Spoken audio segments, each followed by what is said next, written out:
Good afternoon, ladies and gentlemen. My name is Larry Laderman, and I'm the coordinator of the CIGI Global Policy Forum of Ottawa. Before we begin, I would like to first recognize some distinguished members of the Ottawa diplomatic community, beginning with the Ambassador of Georgia, Alexander Latsabidze, the High Commissioner of the United Kingdom, His Excellency Howard Drake, the High Commissioner of Malaysia, Her Excellency Dato Hayati Ismail, the Ambassador of Sweden, His Excellency Per Sjögren, and someone who hasn't shown up, so I won't mention that name. We also have members of the embassies of Brazil, Russia, the Slovak Republic, Colombia, and Bulgaria, as well as representatives of the Canadian government agencies and departments, University of Toronto, of Ottawa, and Carleton University. We are also pleased to welcome the Chief Public Health Officer of Health Canada, Dr. Gregory Taylor, the Senior Medical Advisor to the Deputy Minister of Health Canada, Dr. Robert Cushman, and the Assistant Deputy Minister of Communications and Public Affairs, Michelle Kovacevic. And it is now my pleasure to ask Maureen O'Neill, President of the Canadian Foundation for Healthcare Improvement and a member of the Board of Directors of CIGI, to introduce our speaker. Thank you very much, Larry, and welcome to the intrepid drivers who have arrived tonight. I'm really pleased to introduce Stephen Cornish, Executive Director of Médecins Sans Frontières, an organization we mustn't forget which won the Nobel Prize not that long ago. Stephen began his career in experiential learning.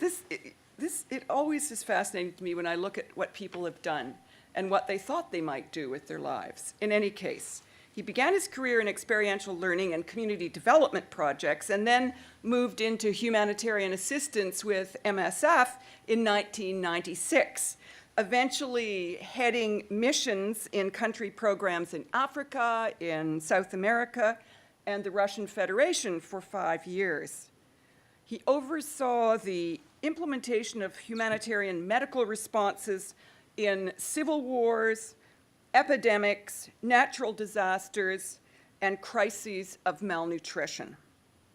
He has been heavily involved in negotiating humanitarian access in conflict settings and also in the successful resolution of hostage and crisis situations. In Canada, he served as program manager for Latin America and for conflict response situations for the Canadian Red Cross, and he also was Director of Overseas Programs, Policy and Advocacy Advisor as well to the President of CARE Canada. He sat on the board of MSF for 4 years, becoming the Executive Director. Stephen Cornish has an MA in Global Risk and Crisis Management from the Sorbonne in Paris, postgraduate diploma in Conflict Resolution from the University of Bradford in the UK, has published widely as well. As Executive Director of MSF in Canada, he oversees the national fundraising, programming, recruitment, communications, while passionately advocating on behalf of people in need and for issues relating to the organization's international medical humanitarian work. He also serves as director on the board of Youth Challenge International and is an honorary director for Canadian Physicians for the Environment. He's a member as well of the Steering Committee for Pathways to Peace, an international peace-building initiative in Afghanistan, and also he speaks English, French, Spanish, and a working knowledge of Russian. So we are delighted to have him here. Stephen is a man of courage, of dedication, and he's going to talk to us tonight about Ebola, but I'm sure other things as well. Thank you ever so much for agreeing to come to Ottawa.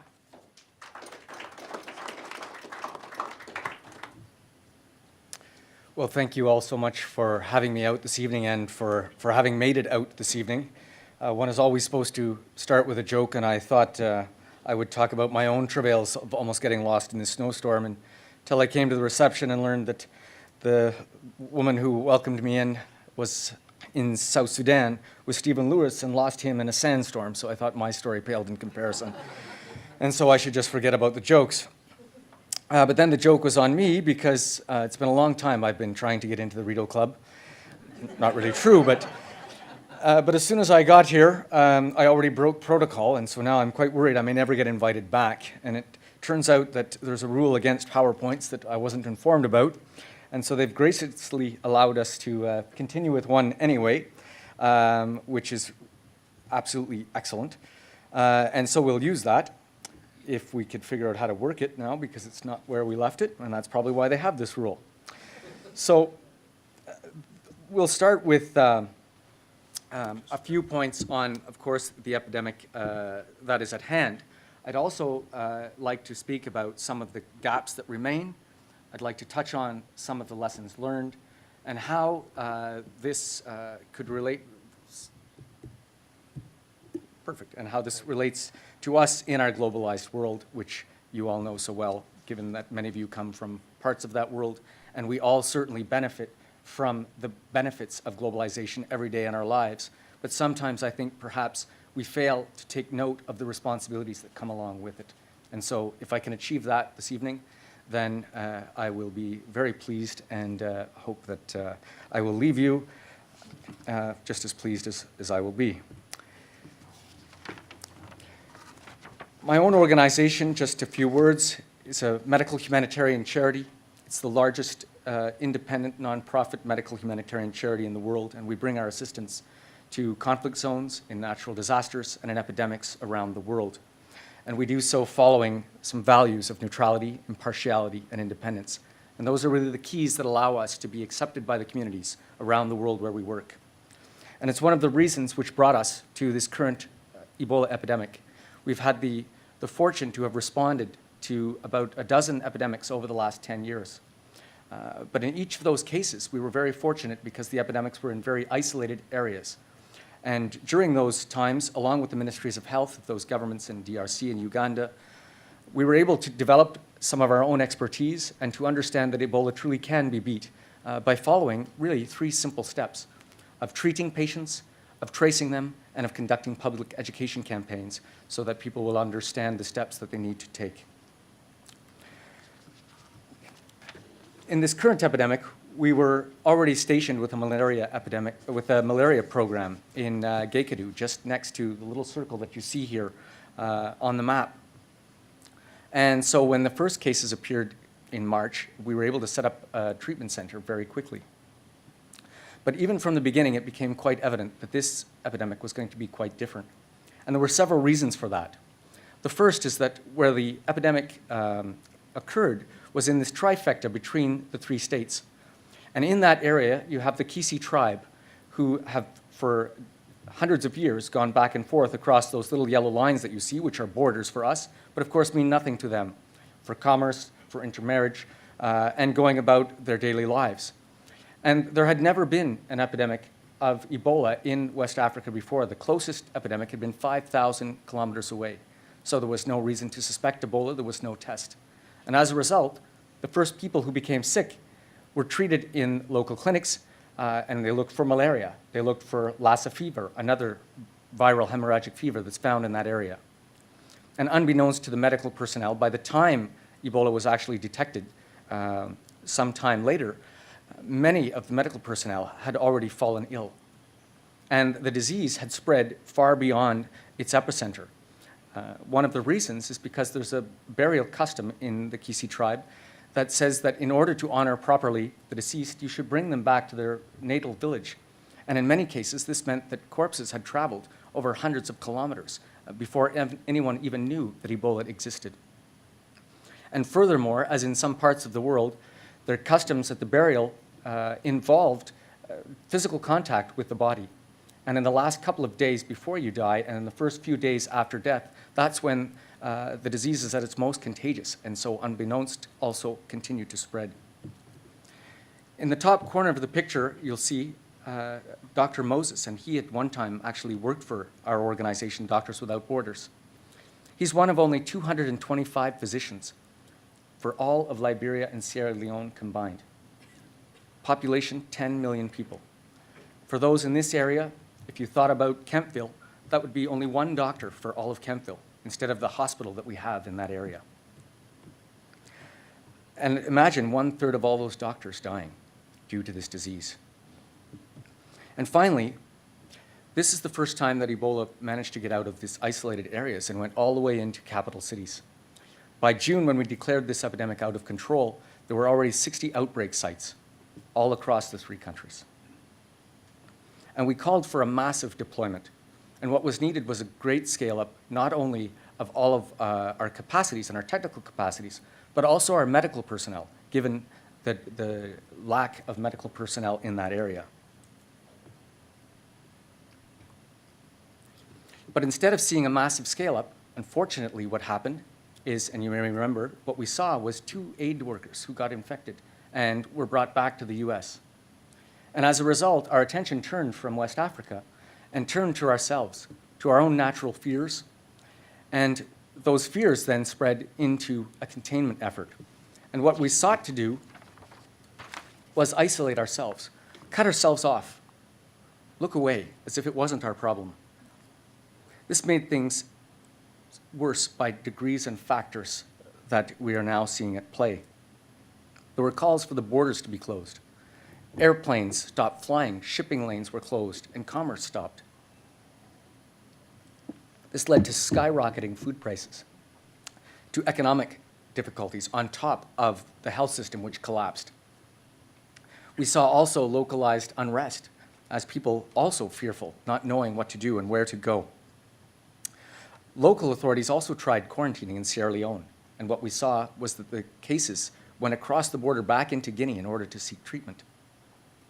And some states in the US also put in some very heavy quarantine measures. And these are very unfortunate because what happens is it stigmatizes the aid worker, it stigmatizes the medical worker, rather than celebrating and understanding the responsibilities that they hold. It became nearly impossible to get supplies or people into West Africa. At that time, my organization alone was sending 2 747s a week into West Africa, and we were unable to charter more planes and having great difficulty getting more healthcare workers to the field. So the takeaway from that really is that in our interconnected, globalized world, we cannot contain disease. We have to fight it at its source.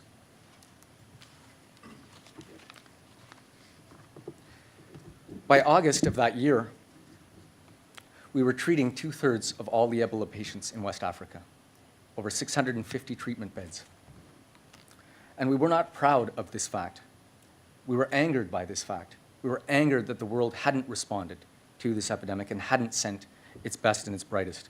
And we wondered aloud sometimes, if this epidemic had happened somewhere else, would we have responded different or quicker?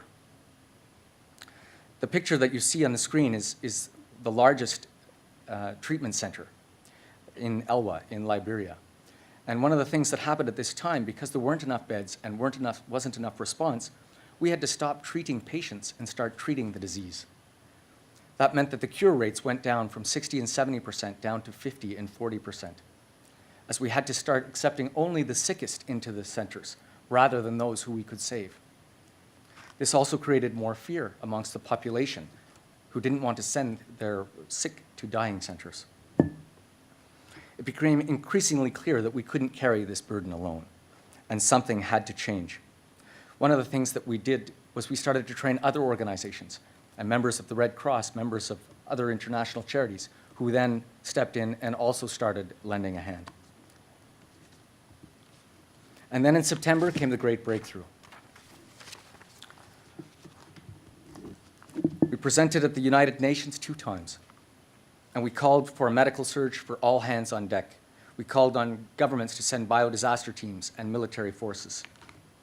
And on the 18th of that month of September, the UN Security Council declared Ebola an international threat to peace and security. And that was a bloody big deal. It was only the second time in history that a disease was so named, the last being the HIV/AIDS pandemic. And this is what really started to shift things. Large promises were made from many states, from the US, who promised to open 17 treatment centers, and from many governments, from the UK, from China, from Canada, additional pledges were made.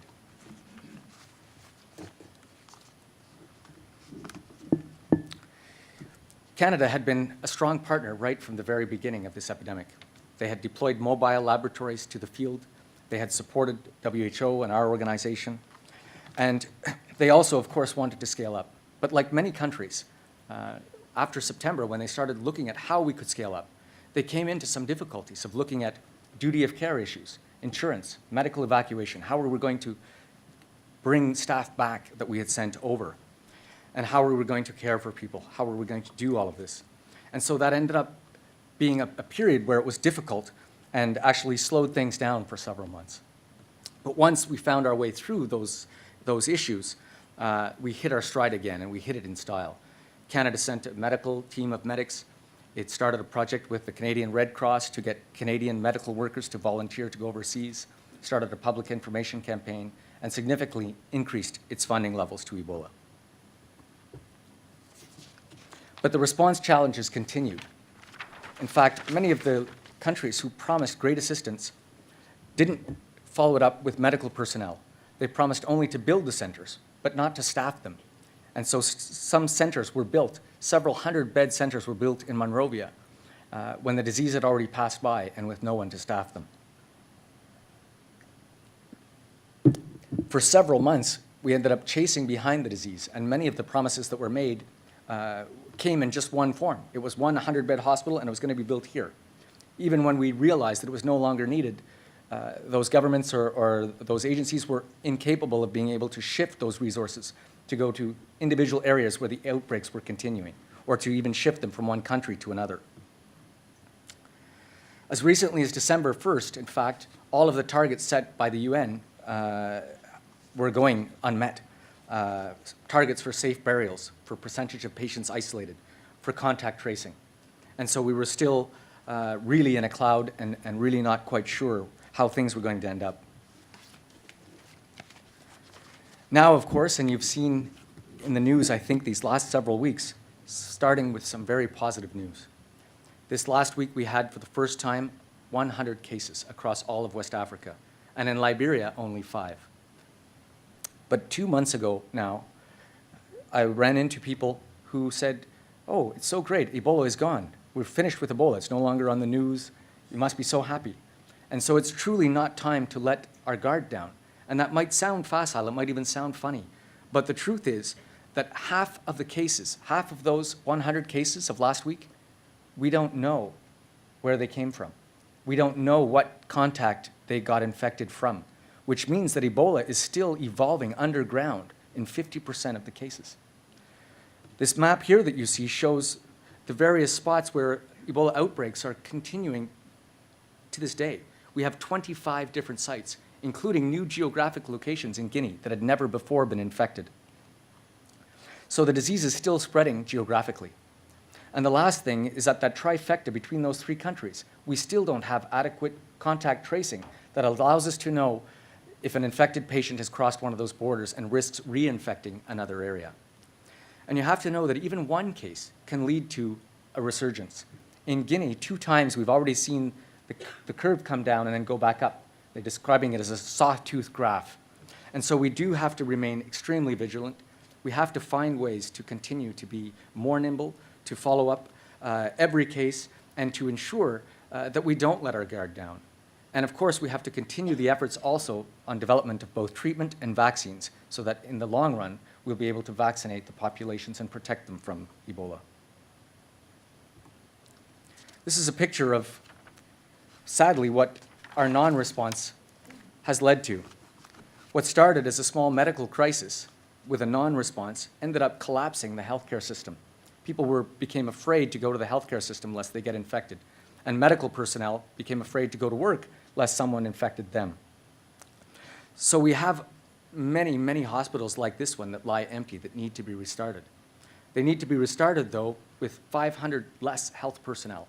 So there'll be a huge effort to retrain medical staff across all of West Africa. And the damage has gone even farther than that in the perfect storm that I described. So there'll be economic assistance, there'll be long-term assistance that's going to be needed once we finally get to the end of this current outbreak. And that, I might add, is still several months away.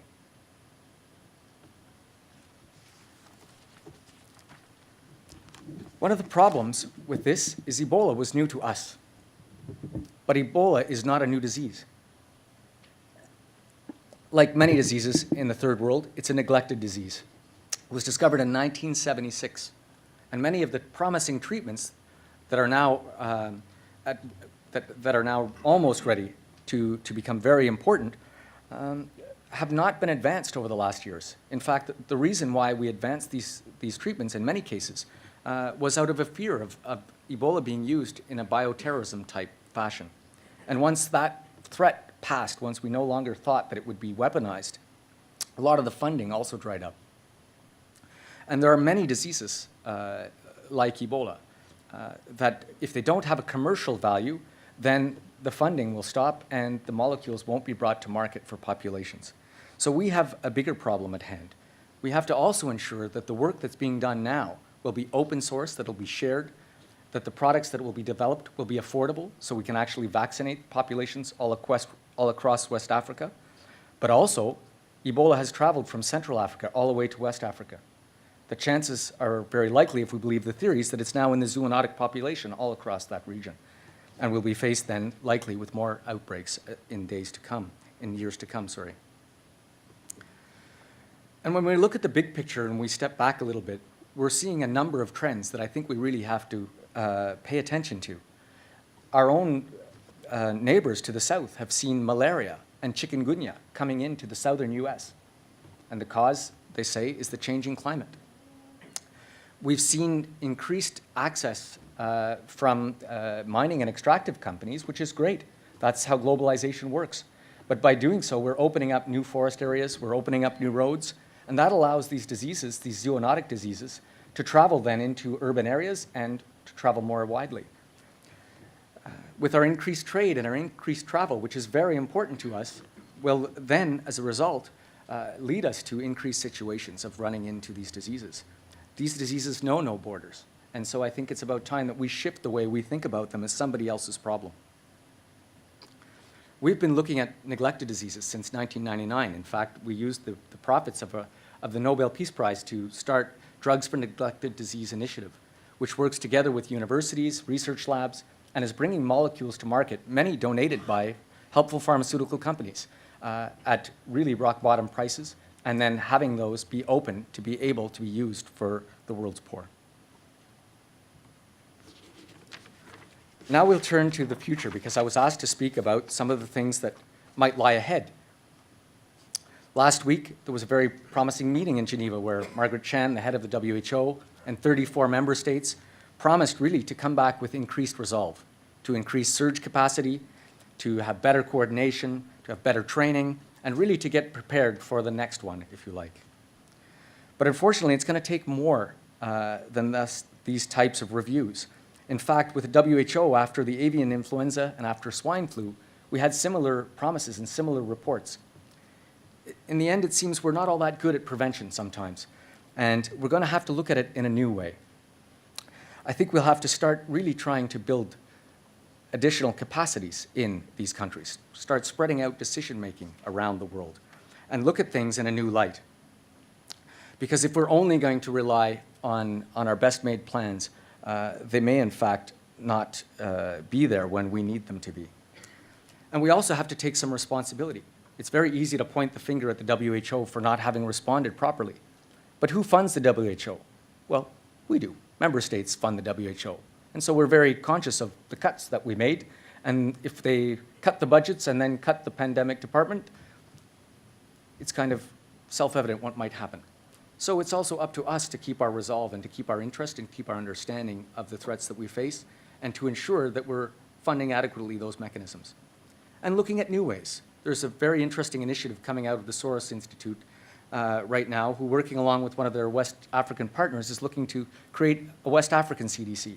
So I think we have to start thinking outside the box for building local capacities, for building advanced planning closer to home, and really ensure that we're going to find ways to keep our finger on this pulse. And finally, I'll say one more thing. We can't just imagine that the WHO alone is going to be in charge of global health and pandemic control. I think we have to look at many of the other decisions that we make as countries, that we make in the international forum. And if we did, and we transversalize some of these things, it might give us some more armaments. Just this year, we're negotiating new Millennium Development Goals for the post-2015, and we're having a whole plethora of new additions. It might be wiser for us to concentrate on a few things and perhaps link in a little bit of pandemic control. There's a huge conference on climate change. Could be another great area to look at zoonotic plagues this year. And we're also then looking at the World Humanitarian Summit in 2016 to look at the whole humanitarian enterprise and how it responds and the roles of local governments and how we can do more prevention and build up more capacities. And the last thing is in trade, which of course is the fundament to how our societies work.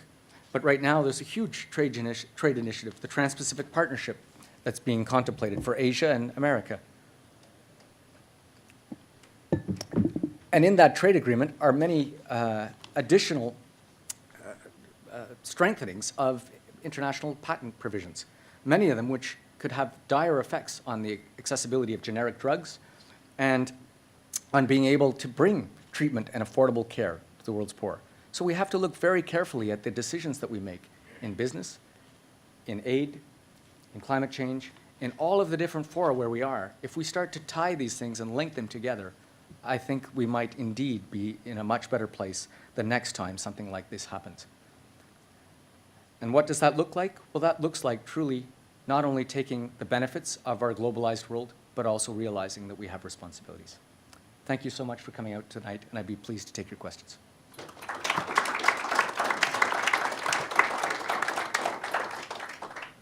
There's a microphone be handed around. Who would like to ask the first question?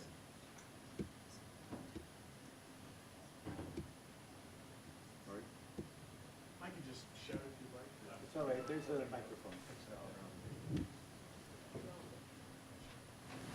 Thank you for joining us today. I appreciate your talk. My name is Rory Morrison. I work for the Department of Foreign Affairs, Trade and Development. I was previously with the Pan-African Affairs Division.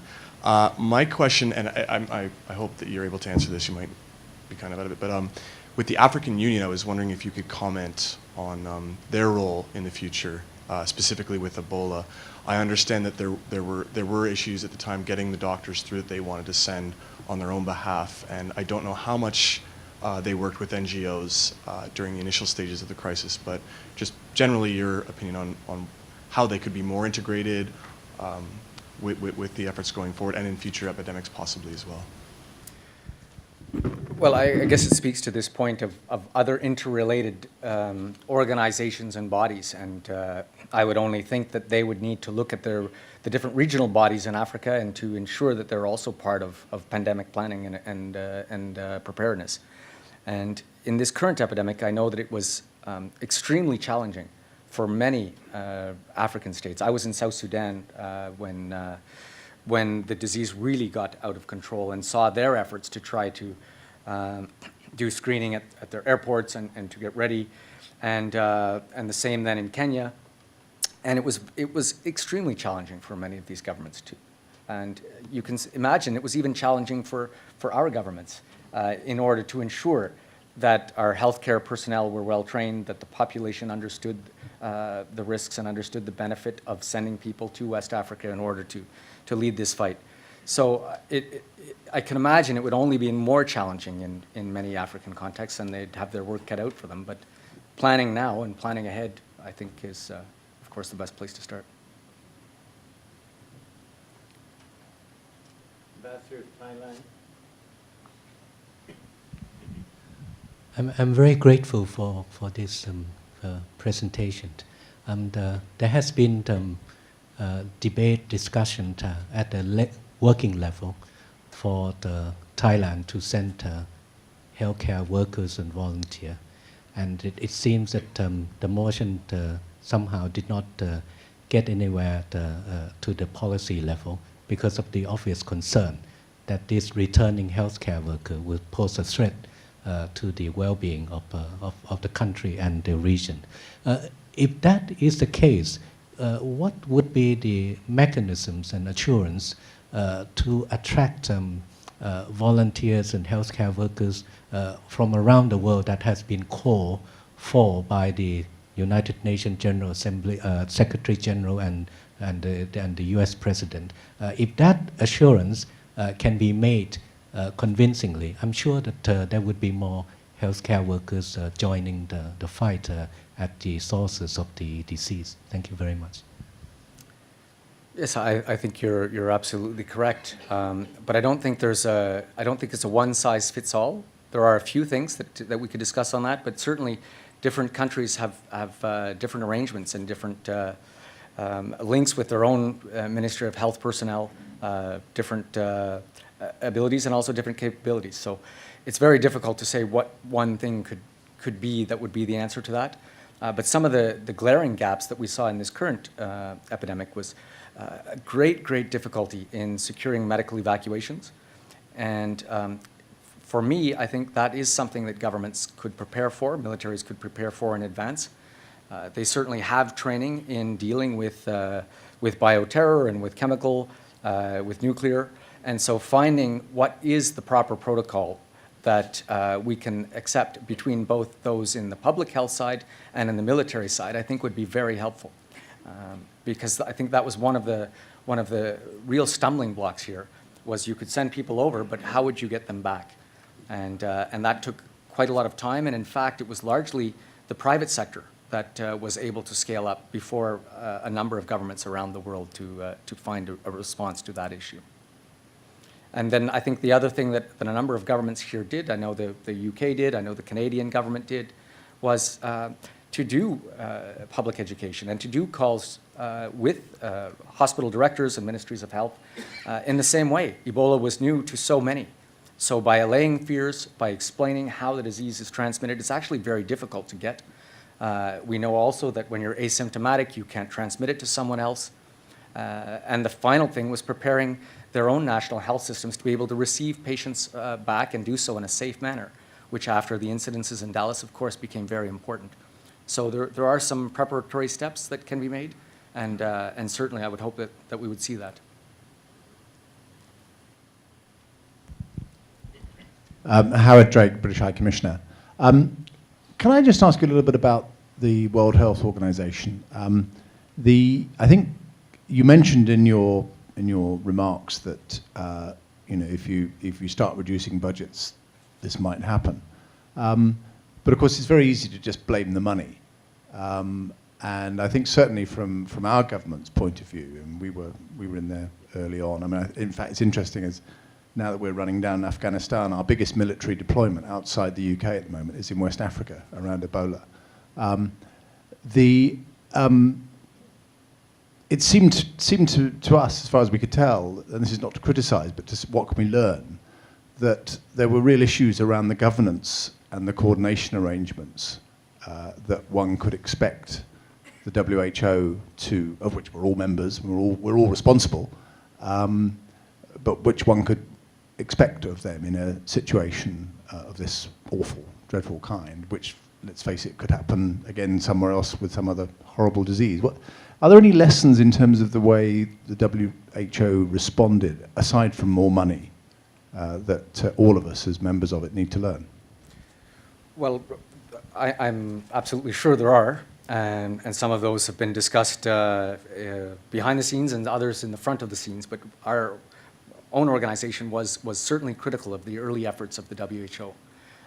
In fact, when we said that the epidemic was out of control, that was at 500 cases. We'd never seen that many cases in an epidemic before. We were sort of admonished as being alarmist. But the lessons for them, I think, certainly was about getting a regional coordination body in place. The efforts were made to coordinate this from Geneva, and that's a long, long way away. The other thing that was missing and that was probably new and quite challenging was the fact that because it was between these three countries, you then had three different national governments to deal with. But that, of course, if you're looking at pandemics, isn't perhaps so unexpected or certainly not something that's not going to be replicated. So coming up with a mechanism that is not only the regional coordination mechanism for its own activities, but also including those governments that will be affected. And then there were, whether or not The surge capacity, I mean, we talk about surge capacity also for military forces, for many different things. I'm not sure that that can necessarily be in-house. I think that has to be a network that's pre-identified, both locally, regionally, and internationally. And the role of regional offices of WHO, I think really that would have to be something that you would really want to strengthen so that they would have a direct oversight and rapid reaction to the regions where they're affected rather than going all the way up. And you see this in many organizations, this decentralization of power and authority to have more decision-making closer to the sites, and I think that would be an important factor as well. Richard Cohen, thank you very much for a really interesting rundown on from your perspective on the epidemic, which we only watched here from afar. But it seemed to me that as someone who didn't have any real insight into the inner workings of what was going on, but as an interested member of the Canadian public, that one of the real issues was the safety of people, the healthcare workers. And really following on from the Thai ambassador's question, rather than perhaps it being in an isolated spot a long way away, perhaps the real reason why the response was so difficult and slow is because people were loath to send people healthcare workers into the area in the realization that they may well contract the disease themselves and really sacrifice themselves. We almost looked at the people who went over there as people who are willing to sacrifice themselves for the good of others, yes, but it really was much of a great deterrent factor for people going over there. So how would we approach this the next time to make things a little bit easier for those people who would like to volunteer? I'd say there's sort of two time periods to what occurred. I began by saying that Doctors Without Borders had responded to a dozen epidemics over the last 10 years. We've never had a single infection in all of that time. Not one. And so the protocols that are adapted can work. But where they've been working has been in running treatment centers of 20 to 30 beds. And when we called for more people to come to do 20 to 30 bed treatment centers, that's when the response fell on deaf ears. Honestly, I think that period is when we were just looking away. By the time we get to the period that you're speaking of, that's when we had to change our treatment centers from 20, 30 beds up to 100 beds, to 150 beds, to 250 beds. And they became disease management centers. And by that time now, you have such throngs of people coming through. The treatment centers themselves now are 3 football fields long. And the protective gear that you wear, you can only stay in for 1 hour. And the doctors themselves are trying to give intravenous and trying to do everything they can. It takes 15 minutes to go from one end to the other end of the treatment center. And so in that environment is where we started to see the infections occurring. When there were throngs at the gate trying to get in, we had to turn patients away. We ended up with infections in that period. And we had to learn and adapt our protocols. But you can actually treat Ebola quite safely in its proper conditions. Once it got out of control, then I would agree with you fully that the duty of care issue became very important and was one of the reasons why many governments perhaps were reluctant to send their healthcare workers. But what I would posit to you is, why was it then that they were reluctant to send their medics and their military teams, who we send overseas in harm's way as a matter of course? So definitely there was something to the care issue, especially once we saw some healthcare workers coming back infected and some cross-infections. I think it was a bit of a wake-up call for a little period, but then thankfully reason overwon our fear, and I think step by step we've now have quite a cadre of people who are able to deal with this type of disease, and hopefully will make the right decisions in the future. Hi, John Koo here. You were speaking about the devastation to the medical systems in the 3 countries. So what does that future look like? Are there plans in place now to fix that? Or is that the battle that you're fighting now, and who's responsible for that? who's responsible is a good question. I'm hoping in our globalized world we all are. The first part of the answer is right now we're restarting hospitals in West Africa. We're doing a lot of infection control work also in those hospitals so that both the healthcare workers who remain feel safe to go and the patients feel safe to be accepted.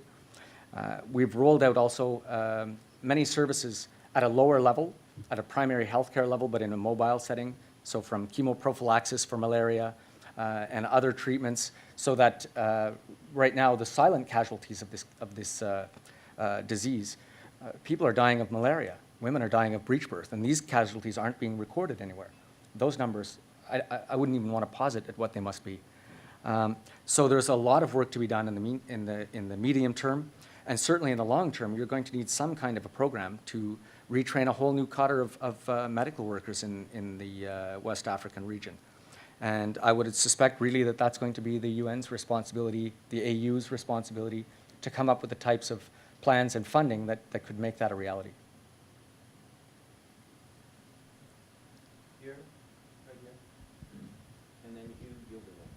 Hi, Dominique Charon from IDRC, and thank you, Steve. It was great to hear your perspective right from the very beginning.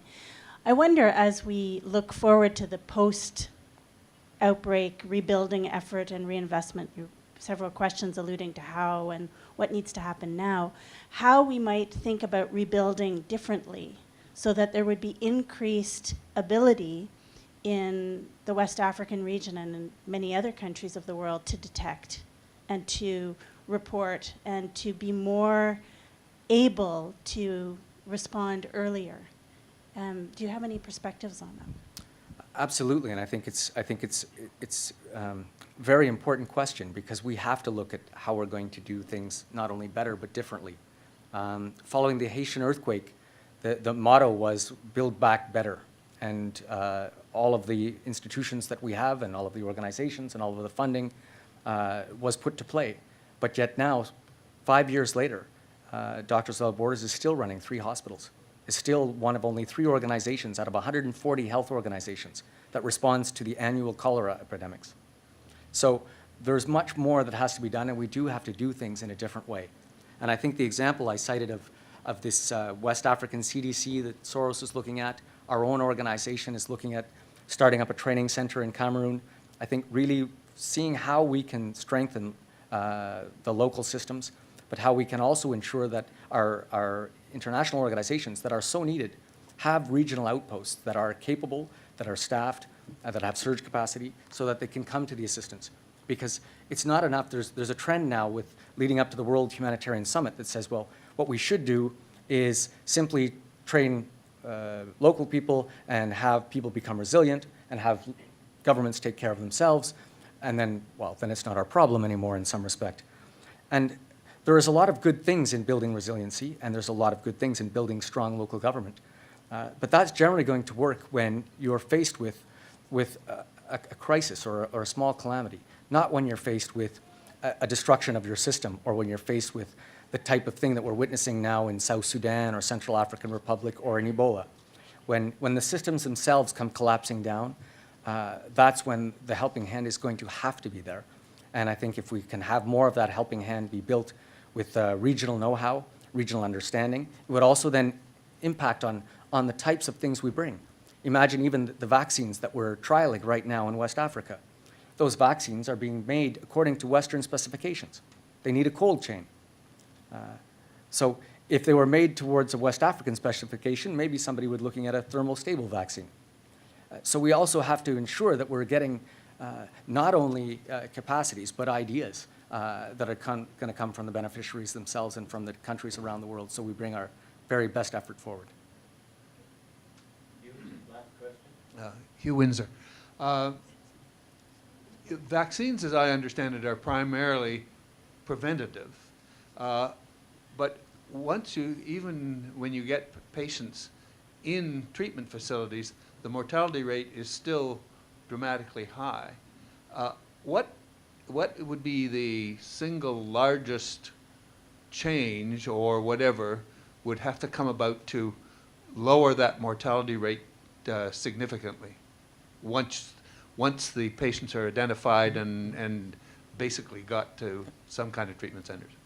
So there are a few things. One is there are several promising treatments that are being developed, and if any one of those treatments ends up proving to be effective and safe, that of course would give us a tool in our toolkit that we're currently lacking.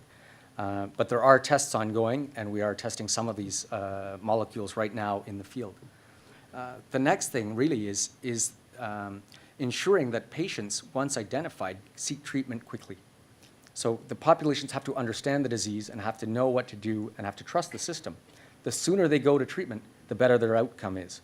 One of our first centers in Guinea had a survival rate of 70% of patients.